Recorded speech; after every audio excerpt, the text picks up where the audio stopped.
నమస్తే. ఓ special guest Sankranti ముందు. So ఈ కాంబినేషన్ చాలా రోజులైంది, నెలలు అవుతుంది ఐ థింక్, నేను అనుకోవడం నెలలు కూడా కాలేదు. But last Jubilee Hills elections before ఒక చిన్న షార్ట్ ఇంటర్వ్యూ చేయడం జరిగింది, బాగా వైరల్ అయింది అది. సో మళ్ళీ ప్రస్తుతం మీ ముందుకు తీసుకొచ్చిన ధర్మపురి అరవింద్ గారు, భారతీయ జనతా పార్టీ నిజామాబాద్ ఎంపీ. నమస్తే అరవింద్ గారు. నమస్తే రఘు గారు. స్పెషల్ ఏముంది మీకు నాకు? బాగున్నారా? మన ఇద్దరం మంచి మిత్రులము. బాగున్నా. ఇల్లు చాలా అద్భుతంగా కట్టిరు. నేనేమని చేస్తే అద్భుతంగానే ఉంటుంది కదా. అసలు ఇంకా లేట్ అయింది, ఎప్పుడో కట్టుకోవాలి. నేను వ్యాపారంలో ఉంటే ఎప్పుడో కట్టుకుంటుంటే బీజేపీలోకి వచ్చి లేట్ అయింది కట్టుడు. అసలు ఇంత పెద్ద ఇల్లు, అపోజిషన్ మరి కేంద్రంలో అధికారంలో ఉన్నారు కానీ నాకు రూపాయి అవసరం లేదు. నేను నా జీతం 2 లక్షలు ఎంపీ. ఓకే.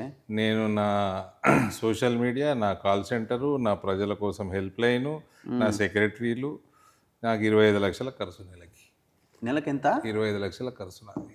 25 లక్షలు ఖర్చు. నా ఎంపీ ఆఫీస్కి 25 లక్షలు ఖర్చు నాది. నా జీతాలే 20 లక్షలు. రూపాయి కరప్షన్ ఛార్జ్ లేదు.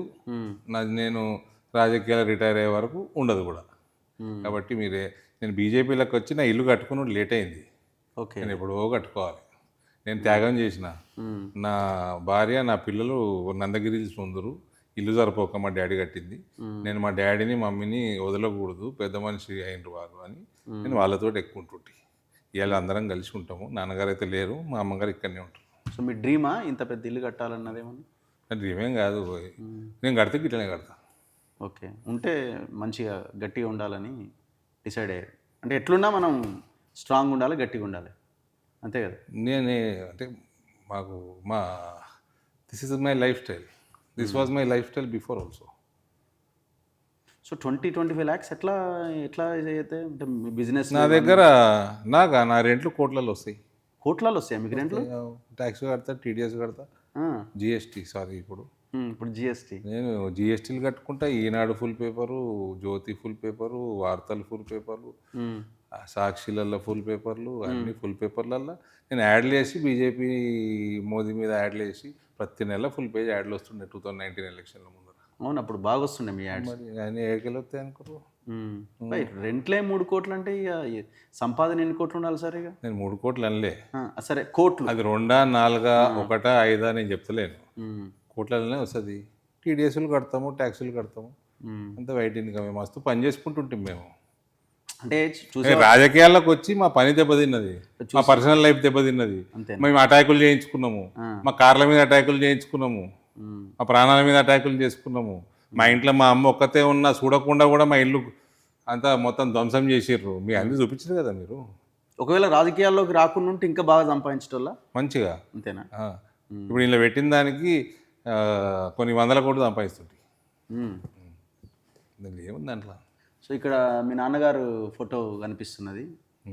నా చీర ఆడుంది, నా వెనకాల నరేంద్ర మోడీ ఉన్నాడు, ఎదురు ముందల నాది మా నాన్నగారు. అది కూడా చూపించు. అక్కడ నరేంద్ర మోదీ గారు, భారతదేశ ప్రధానమంత్రి ఫోటో. కడితే ఇట్లా కట్టాలేమో ఇల్లు.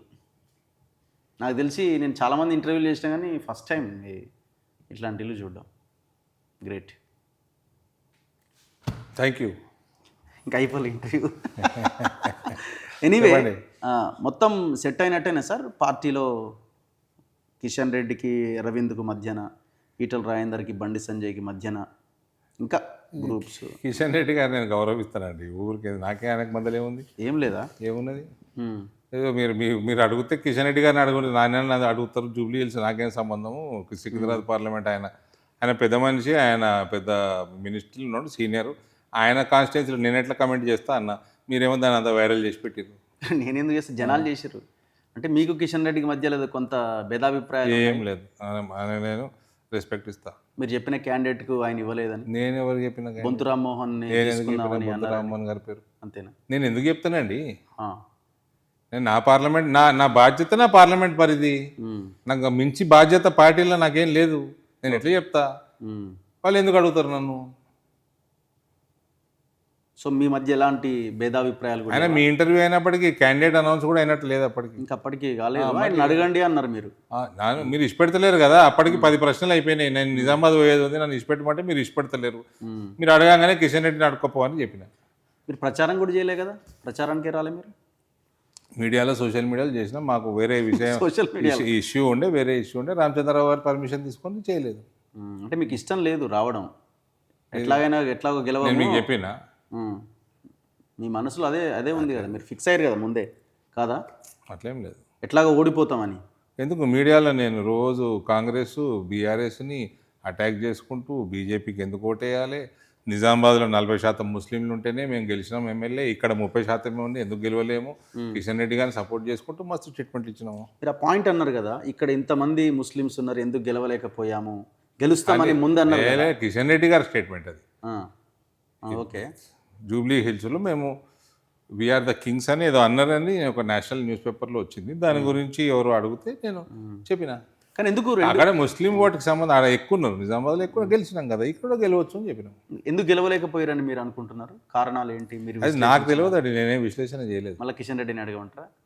మీరు ఎవరో కన్సర్న్ పీపుల్ని అడగండి, నేను విశ్లేషణ చేస్తా సార్. పార్టీ ఎంపీ సీనియర్ నాయకులు పోయి నేను కిషన్ రెడ్డి గారి సెగ్మెంటు, బండి సంజయ్ గారి సెగ్మెంటు, మా జాతీయ నాయకుల సెగ్మెంట్లు అన్ని విశ్లేషణ చేసుకుంటూ కూర్చుంటున్నా.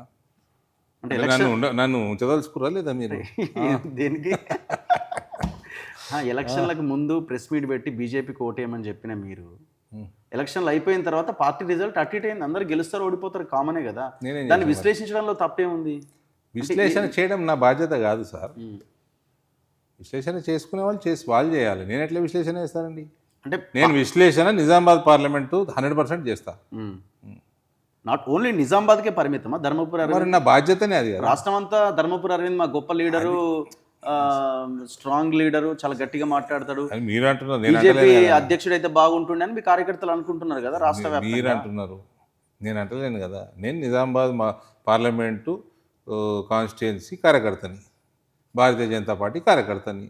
నన్ను ఢిల్లీ బాధ్యతలకు పంపిర్రు, పోయినా. నాందేడ్కి పంపిర్రు, పోయినా. అంతకుముందు బాంబేలకు పంపిర్రు 2019 క్యాంపెయిన్కి, పోయినా. నాందేడ్ ఇన్ఛార్జ్గా పోయినా, ఢిల్లీలో 2 సెగ్మెంట్లు ఇన్ఛార్జ్గా పోయినా. అట్లా బాధ్యత ఇస్తే పోతా, సో నాకు అక్కడ విశ్లేషణ చేస్తా, అక్కడ సర్వేలు చేసుకుంటా, అక్కడ స్టడీలు చేస్తా, అక్కడ రిపోర్ట్లు ఇస్తా. నాకు బాధ్యత ఇవ్వకుండా నేను ఒకటి పోయి ఇస్తాం అండి. అట్లా నాకు సంబంధం లేదు Jubilee Hills election result or ఇంకేదైనా అంటారు. నిజామాబాద్ పార్లమెంట్ బయట నాకు ఏదైనా బాధ్యత ఇచ్చినప్పుడు చేస్తా, బాధ్యత ఇవ్వకుండా మనం ఎట్లా చేస్తాం? బాధ్యత ఇవ్వకపోయినా ఇప్పుడు మీరు పోయి వేరే ఛానల్లో పనిచేస్తారా? అట్లుండదు సార్. బాధ్యత ఇచ్చిన పార్టీ కార్యకర్తగా, పార్టీ నాయకుడిగా మీడియా అడిగినప్పుడు మీడియా అడిగితే ఎందుకు ఇస్తామండి? మీకేం పని లేదు, మీకు పని లేదు, మాకు ఉంది పని, మాకు బాధ్యత ఉంది, మీకు బాధ్యత లేదు. బాధ్యత ఉంటే మీరు పోయి నక్సలైట్లని పోగొడుతున్నారంట, పోలీసు వాళ్ళని తిడుతున్నారంట. చూపించండి ఒకటి చూపించండి. వాళ్ళ హిడ్మానో వాళ్ళ పేరేందో పొగడేస్తున్నట. ఎక్కడ? మీరు బాధ్యత రహితంగా చేస్తున్నారు. ఎక్కడ? మా బాధ్యత మేము నిర్వర్తిస్తాం. నేను అదే అంటున్నా సార్. ఇప్పుడు మీ పార్టీలో ఉండి మీ పార్టీని మీరు వెనకేసుకు రావాలి కదా. వెనకేసుకొని వస్తాం. సైలెంట్గా ఉంటే ఎట్లా? మీరు నాకు సంబంధం లేదు, కిషన్ రెడ్డికి తెలుసు, లేకపోతే నాకు బాధ్యత లేదు, నన్ను ఎందుకు అడుగుతున్నారు? ఎవరు చెప్పిన మీకు ఎవరు చెప్పిండ్రు? మీరు ఇప్పుడు అంటున్నారు, మీరు ఊహించుకుంటున్నారు. నాకు నిజామాబాద్ పార్లమెంట్ నా సార్ ఇప్పుడు అది మినహా నాకు వేరే బాధ్యత ఇస్తే నేను చేస్తా. జూబ్లీ ఇవ్వకుండా నేను ఎట్లా చేస్తానండి? జూబ్లీ హిల్స్లో 17,000 ఓట్లు వచ్చినాయి సార్ మీకు. 2023లో 26,000 ఓట్లు వచ్చినాయి. పెరగాలనా తగ్గాలనా? ఎందుకు ఆ సిచ్యువేషన్ వచ్చింది? తప్పేముంది చెప్తే? అరే మీరు జూబ్లీ హిల్స్ ప్రజల్ని అడుగుర్రి. మీరు అరే మీ ఫెయిల్యూర్ వల్ల వాళ్ళ ఓట్లే లేదు, మీ మీద ఎందుకు నమ్మకం కలగలేదు? జూబ్లీ హిల్స్ ప్రజల్ని అడగండి అండి, నన్ను అడుగుతారేంది? మీకు జూబ్లీ హిల్స్ మీద ఒక వీడియో వైరల్ అయిందని జూబ్లీ హిల్స్ని పట్టుకొని వెళ్ళాడుతున్నారు నాతో మీరు ఇంటర్వ్యూలో. సార్ సర్పంచ్ ఎలక్షన్లో ఏం రిజల్ట్ వచ్చింది? మీ నిజామాబాద్లో ఏం రిజల్ట్ వచ్చింది? మాకు 96 బీజేపీ మెంబర్షిప్ ఉన్న వాళ్ళు 96 మంది గెలిచారు. సరిపోతుందా? పోయినా సార్ 5 గెలిచిండ్రు. ఓకే సార్ 96 సరిపోతుంది. సర్పంచ్ ఎలక్షన్లు మా విక్టరీ, ఓడిపోతే మా ఫెయిల్యూర్ అన్నాను. సర్పంచ్ ఎలక్షన్లు they are fought without parties interference. అవును. సర్పంచ్ ఎలక్షన్లలో ఒకటే గ్రామంలో 2 బీజేపీ కార్యకర్తలు నిలబడతారు, 3 నిలబడతారు, బీజేపీ శ్రేయోభిలాషులు నిలబడతారు. అవతల పార్టీ వాడు కూడా కొన్ని ఎలక్షన్లలో బీజేపీకి సపోర్ట్ చేసే వాళ్ళు ఉంటారు, జాతీయతా భావం ఉన్న వాళ్ళు ఉంటారు, హిందుత్వం ఉన్న వాళ్ళు ఉంటారు. వాళ్ళ పార్టీలకు సంబంధం లేకుండా ఆ ఎలక్షన్లు జరుగుతాయి. ఇప్పుడు దాన్ని మేమేం పూసుకోము. 96 గెలిచినామని నేను డబ్బా కొట్టుకోను. ఇప్పుడు రేవంత్ రెడ్డి ఏమో మేము 50% పైన 60 గెలిచినాం అంటుండు. కేసీఆర్ మేము మస్తు గెలిచినామని ఆయన అంటుండు. నాకు ఈ రేవంత్ రెడ్డి వీళ్ళ ముఖాలకి డిపాజిట్ దిక్కులేవు. వీళ్ళకి ఎడికెళ్ళి వచ్చింది క్యాడర్. నిజామాబాద్లో నేను 6-7 వేలు సర్పంచులు గెలిచినా, నేను ఇంకా మిగిలిన 2,000 కూడా మీ కాంగ్రెస్ ముఖానికి మొన్నటిదాకా డిపాజిట్లు దిక్కులేవు రాష్ట్ర వ్యాప్తంగా. నిజామాబాద్ ఏందండి, మునుగోడులో లేవు, హుజరాబాద్లో లేవు, మీకు దుబ్బాకలో లేవు, జిహెచ్ఎంసీలో లేవు, మొత్తం వేరే మున్సిపాలిటీలలో లేవు. ఇప్పుడు వాళ్ళే 10,000 మంది క్యాడర్ సర్పంచ్. ఇప్పుడు వాళ్ళే అధికారంలో ఉన్నారు కదా. కొంచెమన్నా క్లెయిమ్ చేసుకుంటే సిగ్గుండాలి.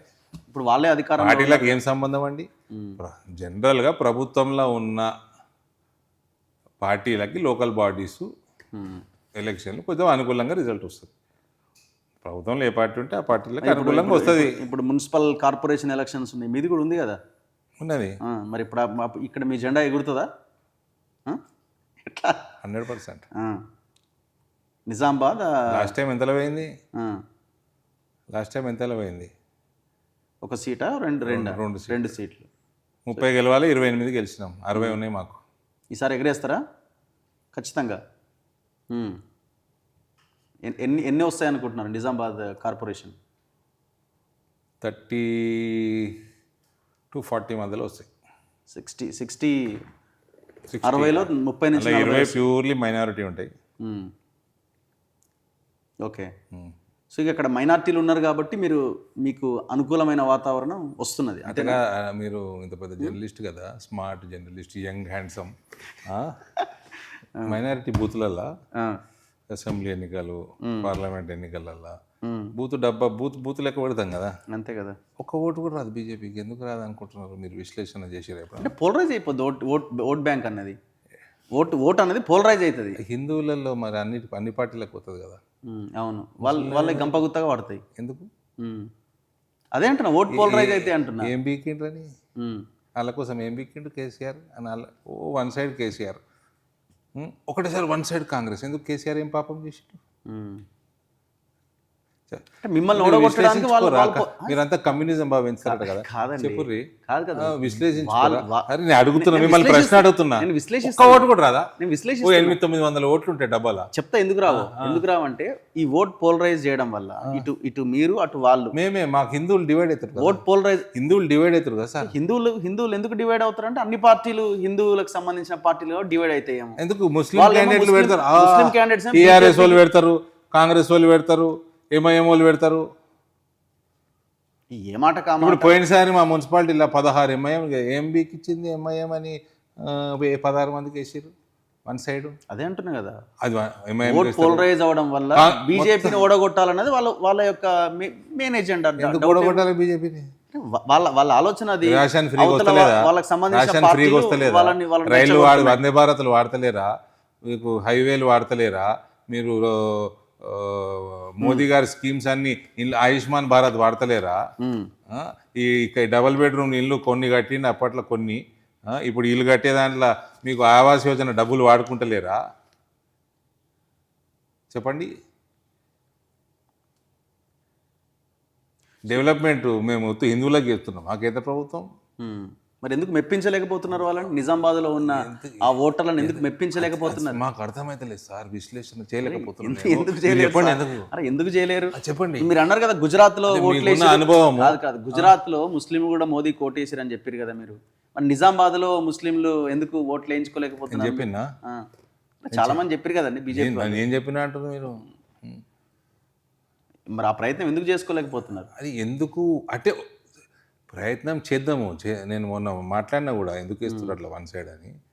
కానీ ఒక 900-1000 ఓట్లు పడితే ఒక ఓటు కూడా రాదండి. అంటే మీరు వాళ్ళు మిమ్మల్ని తిడుతున్నారేమో, ఓట్ పోలరైజ్ అవుతుంది. సరే మాకు రాలేదు పోనీ. కట్టర్ తయారు. కేసీఆర్ ఏం పాపం చేసిండండి? అటు కూడా ఒక ఓటు పోదు, వన్ సైడ్ కాంగ్రెస్ పోతుంది. ఎందుకు? కేసీఆర్ కేసినప్పుడు వన్ సైడ్ కాంగ్రెస్, ఇప్పుడు కాంగ్రెస్ కి ఎందుకు వేస్తారు? అప్పుడు ఎందుకు వేయలే? ఎవరు అధికారంలో బీఆర్ఎస్ అధికారంలో ఉంటే బీఆర్ఎస్ కేస్తారు, కాంగ్రెస్ అధికారంలో ఉంటే కాంగ్రెస్ కేస్తారు.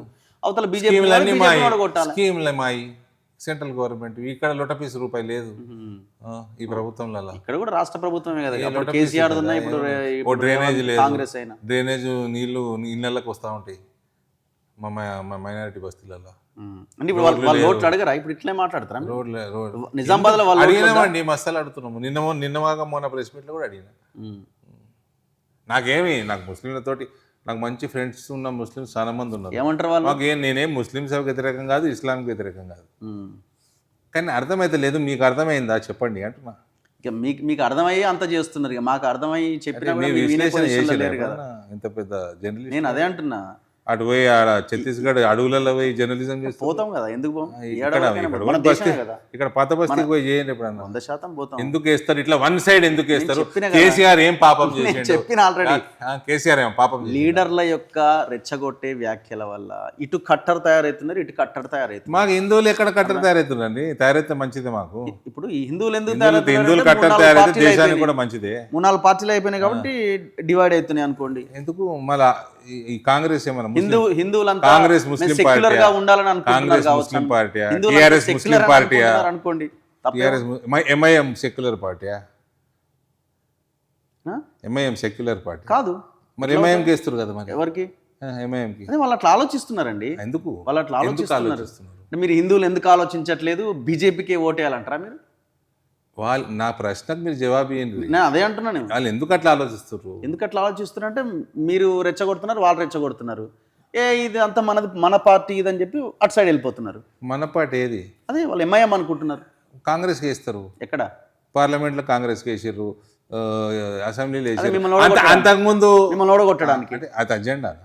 వాళ్ళకి అదే ఎజెండా, వాళ్ళకి అదే ఎజెండా. అది ఆ ఎజెండాని మీరు ఫిక్స్ చేయండి. అది ఆన్సర్, అది ఆన్సర్. ఆ ఎజెండా, ఓకే, అరే ఇప్పుడు వచ్చింది. ఆ ఎజెండాని ఫిక్స్ చేసిన అదేమో అట్లుంటుందా ఎజెండా? మీరు లేరా? ఓటింగ్ ప్యాటర్న్ అట్లుంటుందా? డెమోక్రసీలో అది ఓటింగ్ వేసే మంచి పద్ధత, డెమోక్రసీ మంచి పద్ధత, ఇవన్నీ మంచి పద్ధత, మంచి పద్ధతి కాదని నేను కూడా చెప్తున్నా. అది అయిపోయింది, టాపిక్ అయిపోయింది. మీరు ఆన్సర్ ఇచ్చిండ్రు, వదిలేదు. నేను అంటున్నా అందులో మీరు కూడా పాత్రదారులే అంటున్నా. మేమేం పాత్రదారులు అండి? మేము మాకోటేమని చెప్తున్నాము. మేము ఇల్లు కట్టించినాము, మేము హెల్త్ ఇన్సూరెన్స్ ఇస్తున్నాము, మేము ఫ్రీ రేషన్ ఇస్తున్నాము. చెప్తే బాగుంటది, అది మాత్రమే చెప్తే ప్రతిసారి చెప్తాం. అది సరే చెప్పుడు ఎందుకండి? ఓకే, చదువుకున్న లేరా అందులో? ఇంకొక విషయము, ఇప్పుడు నరేంద్ర మోదీ గారితో ప్రధానమంత్రి గారితో మీటింగ్లో మొత్తం అందరూ ఆంధ్రప్రదేశ్ అండ్ తెలంగాణ ఎంపీలు కూర్చున్నప్పుడు బాగా సీరియస్ అయినట్టు కదా. ఏం పని చేస్తున్నారా మీరు? మీకంటే అసదుద్దీన్ ఓవైసీ నయం అని అన్నారట కదా. మీరు ఉన్నారు కదా, మీరు ఎంపీనే కదా. నాకేం గుర్తులేదు ఆయన అన్నట్టు. అన్నాడు కానీ గుర్తులేదా, లేకపోతే ఏం మాట్లాడినా మర్చిపోయారా? నేను అట్లా అనలే. ఆయన ఏమన్నారు? ఆయన మరి ఏమన్నారో మీకు చెప్పాం మేము. ఎందుకు చెప్పాలి మీకు? అట్లా అనలే. అన్నారని మొత్తం ఎందుకు నా సోషల్ మీడియా మొత్తం అంతా కూడా కూసింది కదా. సూపర్ ఉంటుంది నా సోషల్ మీడియా. అట్లేం అనలే. అంటే మీరు రాసుకుంటారండి. సరే, ఇప్పుడు గుజరాత్లో ఒక సీట్ గెలిచినాము, అప్పుడు తెలంగాణలో ఒక సీటే గెలిచినాము. ఒక సీట్ వచ్చిన గుజరాత్ ఏడుంది, ఒక సీట్ వచ్చిన తెలంగాణ నేడ నిలబెట్టినామని చాలా సీరియస్ అయిందట కదా. అది మోడీ సార్ అన్నాడు, ఎందుకు గూగుల్ అని చెప్తుంది. లెక్కలు చెప్తుంది కానీ మోదీ అన్నట్టు చెప్పదు కదా. మోదీ గారు అన్నారని నేను అంటలేను, మీకు ఎవరు చెప్పారేమో, రాంగ్ ఇన్ఫర్మేషన్ ఉండొచ్చు. అసలు ఆ మాటే రాలేదా? అసలు ఆ మీటింగ్లో ఏం జరిగిందో మీరు చెప్పేదానికి అసలు దానికి లింకే లేదు. ఈటల రాజేందర్ గారు కూడా ఈ పాయింట్ రేజ్ చేశారు. అంటే నేను తిట్టిండని అనలేదు కానీ అక్కడ గూగుల్ కూడా రేజ్ చేస్తుంది. కాదు, అక్కడ ఒక సీటు, ఇక్కడ ఒక సీటు, కానీ మనం ఎక్కడ ఉన్నామని ఆ పెద్ద మనిషి అడిగిండని ఈటల రాజేందర్ గారు మొన్న కార్యకర్తల పెద్ద మనిషి మోదీ గారు. పెద్ద మనిషి అంటే ఆయనే కదా, ఇంకెవరు ఉంటారు?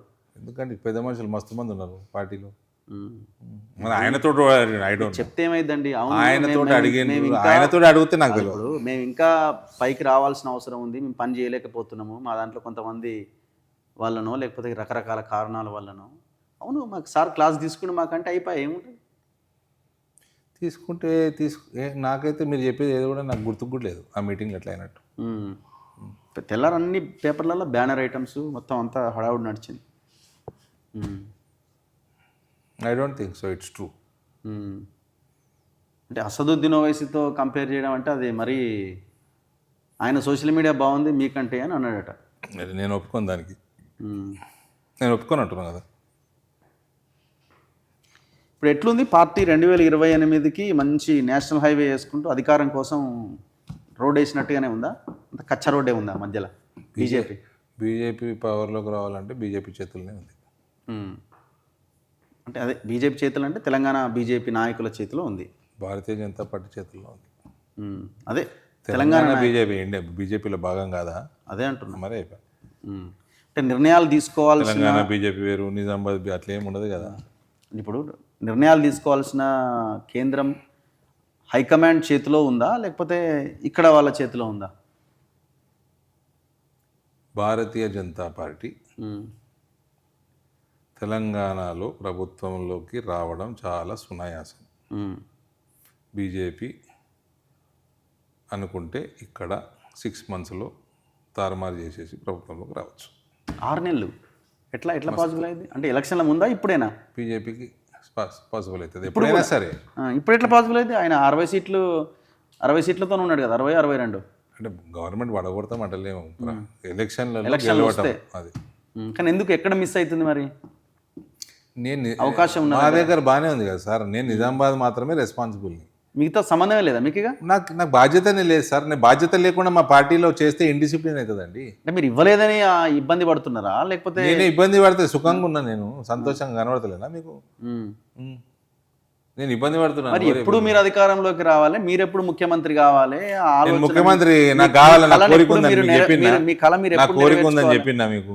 అధ్యక్షుడు కావాలని ప్రయత్నం చేశారు కదా ఎవరు? మీరు. నేను ఎక్కడ మీకు చెప్పినా? చెప్పకపోయినా కనబడుతుంది కదా.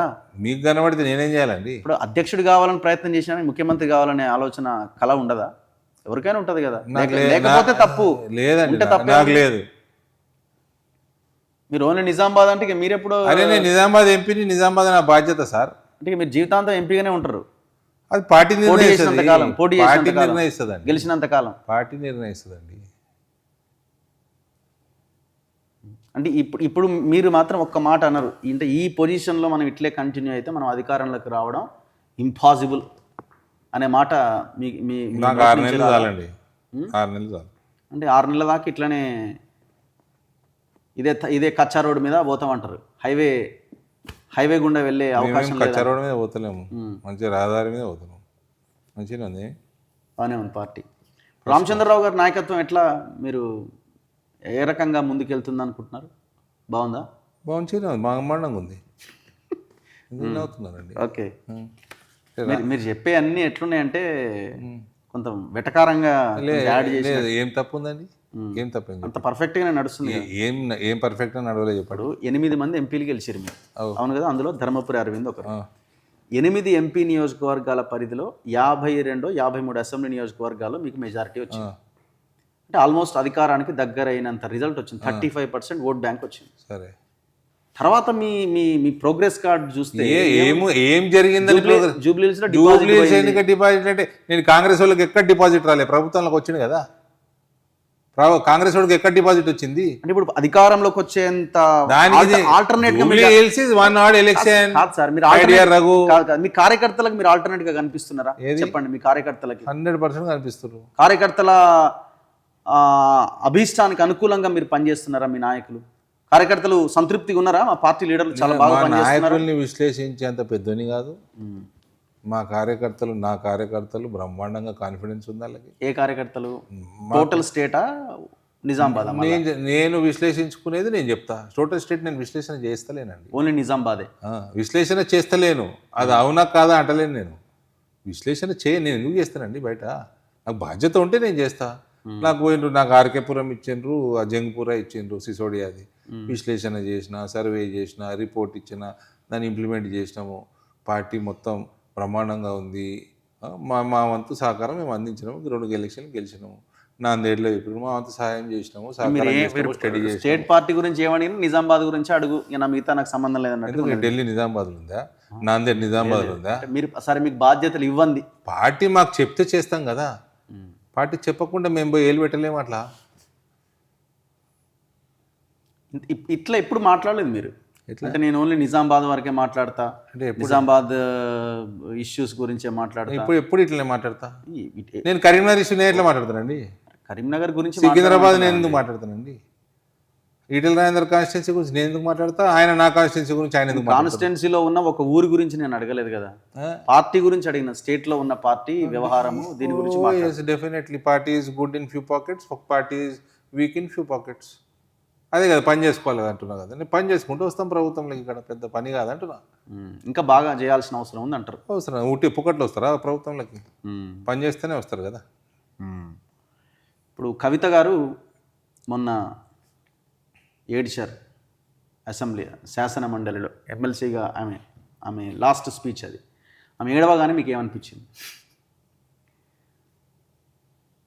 మా జిల్లా ఏంది కోడలు ఏడిస్తే మంచిగా అనిపిస్తుందా? మంచిగా అనిపించదు. బాధపడ్డరా? నేను చూడలేదు. తర్వాత వీడియో చూసి ఉంటారు కదా సోషల్ మీడియాలో, యూట్యూబ్. చూడలేదు. మీరు ఏడ్చిందని చెప్తుంటే ఏడిస్తే మంచిది కాదు. చూపించమంటే చూపిస్తా వీడియో. ఎందుకు అవసరం లేదు, అంత అదృష్టం వద్దు నాకు. సో ఆమె మాట్లాడిన స్పీచ్ వినరా, వినలేదు ఇంతకు? ఆమె రిజైన్ చేసింది కదా, ఆయన ఎట్లా మాట్లాడింది? రిజైన్ చేసింది కానీ ఆయన యాక్సెప్ట్ చేయలేదు అప్పటికి. ఎవరు? అదే శాసన మండలి యాక్సెప్ట్ చేయకపోతే ఆయన స్పీచ్గా మేడం ఎందుకు పోయింది లోపలికి? పోనివరా అట్లా? కాదు, రిజైన్ చేస్తే పోదు కదా. కానీ 14 నిమిషాలు మాట్లాడింది, మరి 14-15 నిమిషాలు. కాదండి, రాజీనామా చేసినాక ఎందుకు పోయినరు? లాస్ట్ స్పీచ్ అని పోయినట్టున్నారు. రాజీనామా చేసినాక ఎందుకు పోయినట్టున్నా? రాజీనామా ఇంకా యాక్సెప్ట్ చేసి కూడా 4 నెలలు అయిపోయాయి. అవును, యాక్సెప్ట్ చేయకపోతే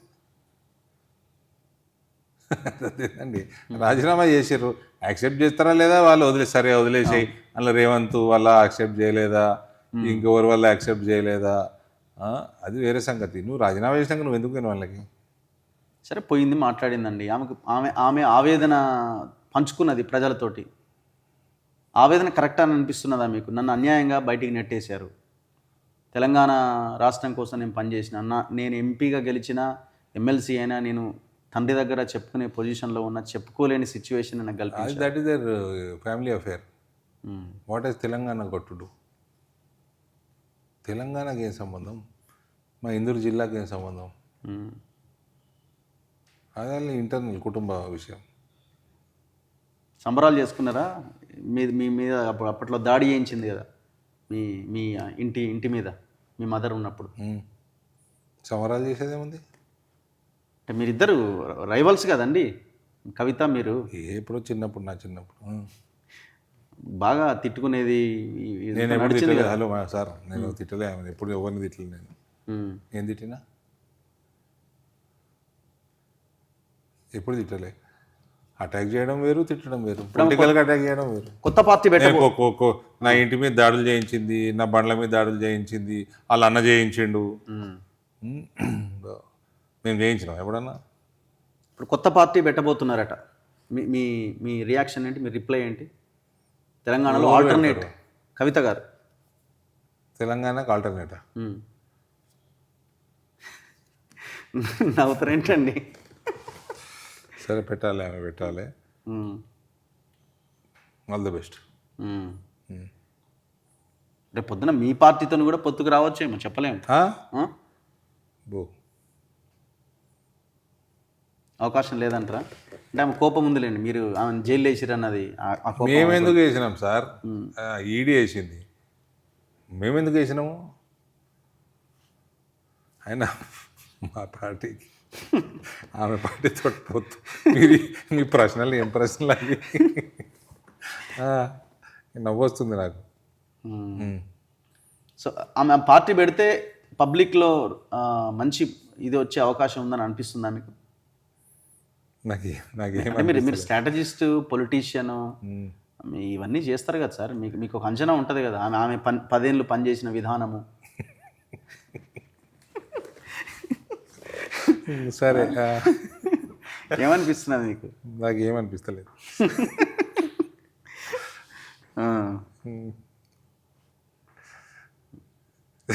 చెప్పండి సార్, మీ ప్రజలు వెయిట్ చేస్తున్నారు. ఏమనిపిస్తలేదు. ఆమె వెనకాల ఎవరైనా ఉండి నడిపిస్తున్నారని అనుకుంటున్నారా? ఆమెని నడుస్తున్నారా? ముఖ్యమంత్రి రేవంత్ రెడ్డి ఉన్నాడా? ఎట్లా ఇది? ముఖ్యమంత్రి ఉన్నాడు. మీరు నేను 4 నెలల నుంచి ఎందుకు రిజిగ్నేషన్ ఎందుకు యాక్సెప్ట్ చేస్తలేరు? భావోద్వేగాల మధ్య ఆమె చేసిందేమో అని చేయట్లేదు, ఒకసారి ఆలోచించుకోండి అని ఆయన గుత్తా సుఖేందర్ రెడ్డి చైర్మన్ గారు చెప్తున్నారు కదా. ఇవాళ రిజైన్ చేస్తుంది, 2 రోజుల్లో ఆమెకు ఫోన్ చేసి అడుగుతారు, జవాబు చెప్తుంది. అవన్నీ అయిపోయినాయి. ఎందుకు యాక్సెప్ట్ చేస్తలేరు? 4 నెలలు పెడతారు దానికి. ముఖ్యమంత్రికి ఏం స్పెషల్ ఇంట్రెస్ట్ రేవంత్ రెడ్డికి? కేసీఆర్ తిడుతుంది కదా, కేసీఆర్ కేటీఆర్ తిడుతుంది, ప్లస్ కుల రాజకీయాలు చేస్తుంది, డివైడ్ చేయాలి హిందువులని. అది అది రేవంత్ పైసలు దండగా ఈమెతో అయ్యేది కదా. కేటీఆర్ని కేసీఆర్ వాళ్ళని డ్యామేజ్ మాత్రం చేస్తుంది. అంటే వాళ్ళని డిస్ట్రాయ్ చేయడంలో మరి అలా ఇప్పుడు మేము చెప్పినవన్నీ ఎట్లా దోసుక తిన్నారో తెలంగాణ అని మేము చెప్పేటివన్నీ ఆమె ఇప్పుడు బయట రుజువు. ఆమె మాట్లాడిందంటే ప్రూఫ్ అన్నట్టే ఇక. మీరు క్రికెట్ బాగా ఆడతారు కదా, రంజీ ప్లేయర్ అనుకుంటున్నారు. ఆడుతుండే మీరు. ఇప్పుడు రేవంత్ రెడ్డి గారు ఫుట్బాల్ బాగా ఆడతారు. అవుతారేంటండి, కంపేర్ చేస్తారు. రేవంత్ రెడ్డి గారు ఫుట్బాల్ బాగా ఆడతారు. ఆయన మొన్న మెస్సీని తీసుకొచ్చి, అంటే మీరు ఎట్లా కంపేర్ చేస్తారు సార్? నేను I'm professional Ranji trophy player.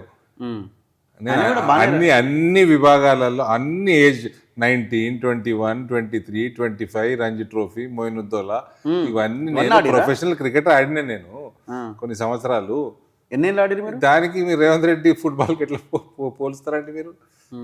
ఆయన కూడా మంచిగానే ఫుట్బాల్ ఆడుతున్నారండి. గోల్ కూడా చేశారు కదా, ఒక గోల్ అయింది మ్యాచ్లో. ఏ మ్యాచ్? మొన్న ఫుట్బాల్ మ్యాచ్. ఏ మ్యాచ్ అంటే ఆల్ ఇండియా ఫుట్బాల్ ఫెడరేషన్ పెట్టింది మొన్న. వీళ్ళు పెట్టిన ఈవెంట్ వాళ్ళు పెట్టుకుంది. దానికి నేను కంపేర్ చేస్తారా అండి? ఇప్పుడు అది ఎట్లా అంటే మెస్సీని తీసుకురావడము పెద్ద హైప్ చేసినారు, అది గ్లోబల్ సమ్మిట్ అన్నారు, పెట్టుబడులు అంటున్నారు. ఇదంతా దీన్ని ఎట్లా పెట్టుబడి పెడతారు? ఒక స్పెషల్ ఐకాన్ తీసుకొస్తే తెలంగాణ అంతా ప్రపంచవ్యాప్తంగా గుర్తిస్తారు కదా, స్పోర్ట్స్ యూనివర్సిటీ అంటున్నారు. ఇట్లా మొత్తం ప్రపంచం మొత్తం ఈ రేవంత్ రెడ్డి మీద మజాకులు చేసుకుంటా మీములు చేసింది మొత్తం ప్రపంచం అంతా. ఎందుకు? మెస్సీతో ఆడిండేనా? ఈయన ఒక దిక్కు కొడుతుంటే అది ఇంకో దిక్కు పోతుంది. ఎవరండి? మెస్సీ ఈడుంటే బాల్ అటు కొడుతుండు. సో ఇప్పుడు మొన్న మీరు ఒక స్పీచ్లో మాట్లాడారు. ఇప్పుడు ఈయనేమో తోలు తీస్తా అంటుండు. ఎవరిది? కేసీఆర్ అంటుండు, రేవంత్ రెడ్డి తోలు తీస్తాను ఈయన అంటుండు. నువ్వు నా తోలు తీస్తావా, నేను లోపల వేస్తా అంటలేడు, కానీ లాగుల తొండలు ఇడిస్తా అని రేవంత్ రెడ్డి అంటున్నాడు. అంటే ఏంది బూతులు, ఏంది సంస్కృతి తెలంగాణలో? నన్ను అడుగుతుంది, రేవంత్ రెడ్డిని అడుగుంది, నాకేం సంబంధం? మీరు కూడా గతంలో కొంచెం మాట్లాడేది. చెప్పుండేది నేను తొండలు కొడతాను. నేను ఎప్పుడు అనలే ఏమన్నా బేవకూఫ్ అనేది మీరు. కేసీఆర్ అనేది నేను కేసీఆర్ని కేటీఆర్ని 100% అనేది ఇవాళ కూడా నేను వాళ్ళు వాడే భాషనే వాళ్ళతో మాట్లాడతా. నేనేమి వేరే వాళ్ళ గురించి మాట్లాడనే. ఆ టైం అయిపోయింది సార్, వాళ్ళు ఓడిపోయినారు, పీకిన అయిపోయింది. ఇప్పుడు నేను అట్లా మాట్లాడుతున్నా. గత 2 నెలలు ఇంటర్వ్యూలు తీసుకోండి నాయి. మొన్న స్పీచ్లు అన్నారు మీరు. ఏమని ఏమన్నారు మీరు? ఎంత నీ హైట్, నువ్వే జొర్రు, తొండ నీ హైట్ ఎంత అనలే అన్నారు మీరు స్పీచ్ లో. నీకు తొండకు వ్యత్యాసం లేదు, నువ్వే జొర్ర రాదా? అది మరి ఈ సొరనికే నువ్వు ముఖ్యమంత్రి అయినావా? వాళ్ళ మీద కేసులు ఉన్నాయి, వాళ్ళ మీద ఇన్వెస్టిగేషన్ నడుస్తున్నాయి. నువ్వేసిన కమిటీ రిపోర్ట్ల కరప్షన్ చేసినట్టు కుల్లా రాసిచ్చిండు మీ పీసీ ఘోష్ గారు. ఎందుకు యాక్షన్ తీసుకుంటలేవు? సిబిఐకి ఇచ్చిండు మన సిబిఐకి నీకు పీసీ ఘోష్ కమిటీ ఎందుకండి? ముందే ఇచ్చేది ఉండే. 2 years చేసి ఆయన వచ్చిండు, అంత పెద్ద మనిషి వచ్చిండు, ఇన్వెస్టిగేట్ చేసిండు, రిపోర్ట్ ఇచ్చిండు. నువ్వు యాక్షన్ తీసుకుంటావా, సిబిఐకి ఇస్తావా? చెప్పు. అదే యాక్షన్ తీసుకోవాల్సి ఎందుకు తీసుకుంటే బిఫోర్ ఎందుకు తీసుకోవాలన్నది అడగాలి మీరు. పదే ముఖ్యమంత్రి గారిని అడగాల్సిన ప్రశ్న అది. కాళేశ్వరంలో మీరైనా రేవంత్ రెడ్డి అయినా అందులో మెగా కృష్ణారెడ్డి ఉన్నాడు, మీరైనా ఏం చేయలేరు. ఎందుకంటే ఆయన మీకు డబ్బులు ఇచ్చిండు, రేవంత్ రెడ్డికి ఇచ్చిండు, కేసీఆర్కి ఇచ్చిండు, అందరికి ఇచ్చిండు, మీడియాకు కూడా ఇచ్చిండు. మెగా కృష్ణారెడ్డి మీకు కూడా ఇచ్చిండు. మీడియా కన్నా నేను నాకు అనలే. మీడియా అంటే వేరే శాటిలైట్ ఛానళ్ళు, పేపర్లు. మేము మాట్లాడుతున్నాం, మెగా కృష్ణారెడ్డి ఫోటోలు వేసి మాట్లాడతాను, మాకేం భయం లేదు. మాకేం భయం లేదు. నేను మస్తాను. నేనైతే కాళేశ్వరం ఇరిగిపోయింది, పగిలిపోయింది, పరెలు వాసినాయి, మునిగిపోయింది, 1,00,000 కోట్ల స్కామ్, 50,000 కోట్లు ఇల్లే మింగినని చెప్తూనే ఉంటుంది. ఇది ఏ ఇన్వెస్టిగేషన్ లేదు ఇంతవరకు. ఈయన ఎందుకు చేస్తారండి ఇన్వెస్టిగేషన్? వీళ్ళు చేయాలి. ఇప్పుడు సిబిఐకి ఇస్తే ఇప్పుడు సిబిఐ చేస్తుంది.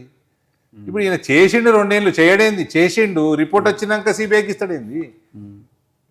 ఇప్పుడు నువ్వు 2023 డిసెంబర్లో అయినావు ముఖ్యమంత్రి, జనవరిలో ఇచ్చేను సిబిఐకి. రేవంత్ నువ్వు 2 ఏళ్ళు నువ్వు చేసుకున్నావు, ఒక పెద్ద మనిషిని తెచ్చినావు, కమిటీ చేసినావు, ఆయన ఇన్వెస్టిగేషన్ చేసిండు, నీకు రిపోర్ట్ ఇచ్చిండు, రుజువులతో ఇచ్చిండు, యాక్షన్ తీసుకుంటావా, సిబిఐకి ఇస్తావు ఇప్పుడు 2 years తర్వాత? ఇప్పుడు రేవంత్ రెడ్డి ఈ కారు ఒక మాట అన్నాడు, కేసీఆర్ ఫామ్ హౌస్లు ఉన్నా జైలు ఉన్నా ఒకటే, ఈడైనా నా పోలీసులే ఉన్నారు, ఆడైనా నా పోలీసులే ఉన్నారు, ఇంకా అడిగి పోతే సపరేట్గా తిండి దండుగా అని మాట్లాడిండు. అంటే దీని ప్రకారం ఇంకా కేసులు ఏం లేనట్టేనా? అంతే కదా మరి, మరి అంతే కదా. దీని ప్రకారం కేసులు ఎందుకు లేవు? అదే ఆ మాట కానీ మీరు కూడా సపోర్ట్ చేస్తలేరుగా. ఎందుకు సపోర్ట్ చేస్తలేం సార్? రోజు అదే ఇప్పుడు మీరు అన్న స్పీచ్, తొండల స్పీచ్ని నేను అడిగిన, నువ్వు నీకు వ్యక్తిత్వం అమ్మేసుకున్నావు అని అడిగిన ముఖ్యమంత్రిని. నిన్ను జైలు వేసిండు, నీకు రుజువులు ఉన్నాయి, నీకు నువ్వు వేసుకున్న కమిటీ రుజువులతోటి కరప్ట్ అని, ఫ్యామిలీ మొత్తం కరప్షన్ చేసిందని ఇచ్చింది రిపోర్టు, నువ్వు ఎందుకు తీసుకుంటలేవు action? Open and shut case, ఈ కార్ కేసు ఎందుకు తీసుకుంటలేవు యాక్షన్? ఫోన్ ట్యాపింగ్ కేసు ఎందుకు తీసుకుంటలేవు యాక్షన్?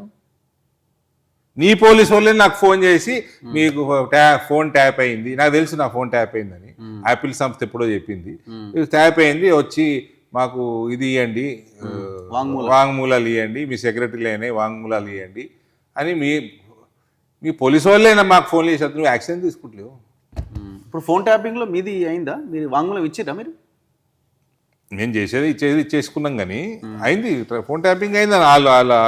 వాళ్ళ పోలీస్ ఆఫీసర్ల పేరు ఏందో అలా ఉన్నోళ్ళు, వాళ్ళు నా పేరు అయిపోయినారు. నా 5 ఫోన్లు అయినాయి, నా 3 ఫోన్లు 2 పిఏలు ఫోన్లు. ఇప్పుడు భవిష్యత్తులో ఆల్టర్నేట్ ఏంటి? కాంగ్రెస్కి ఆల్టర్నేటివ్ బీజేపీ, బీఆర్ఎస్. తెలంగాణలో బీఆర్ఎస్ నో, బీఆర్ఎస్ లేదు, ఓవర్ డన్, అంతేనా? No revival of BRS. Congress BJP ఎవరు పని చేసుకుంటే ప్రభుత్వంలోకి వస్తారు, అంతే. ఎవరు పని చేసుకుంటే వాళ్ళు వస్తారు. కవిత ఎవరితో అంటే కవిత కూడా ఆమె అంటే ఆమె సార్ టైం వేస్ట్ మీది నాది. నవ్వుతారు మీరు, ప్రశ్న అడగడం మీకే నవ్వు. సరే, anyway thank you sir, thank you very much, thank you. మొత్తానికి ఇది ధర్మపురి అరవింద్ గారితో స్పెషల్ ఇంటర్వ్యూ. చూద్దాం రాబోయే రోజుల్లో మరి కాంగ్రెస్కి ఆల్టర్నేట్ బీజేపీ అవుతుందా, బీఆర్ఎస్ఏ ఉంటుందా, లేకపోతే ఇంకో పార్టీ వస్తుందా? ఏం ఉండదు, బీఆర్ఎస్ ఉండదు, మళ్ళీ ఎండింగ్ అట్లా చేసుకోకూడదు. బీఆర్ఎస్ ఉండదండి, ఉండదా? అవకాశమే లేదా? కేసీఆర్ మళ్ళీ వస్తే ఏడికి వస్తాడు? బయటికి లోపల ఉన్నాడా? ఫామ్ హౌస్లో ఉన్నాడు కదా. అప్పుడే రాదు, ఇప్పుడేమొస్తాడు? వచ్చిన కేటీఆర్ ఉన్నాడు కదా, కేటీఆర్ ఆయనతో ఏం కాదు, ఈ ముసలాయనతో కూడా ఏం కాదు, అయిపోయింది. 10 ఏళ్ళు వేసిండు, ముంచేసిండు తెలంగాణని, పూర్తిగా ముంచేసిండు. మళ్ళీ ఇంకెందుకు ఇస్తారండి? హరీష్ లేదు, సురేష్ లేదు. చూస్తూనే ఉండండి మన తొలి వెలుగు.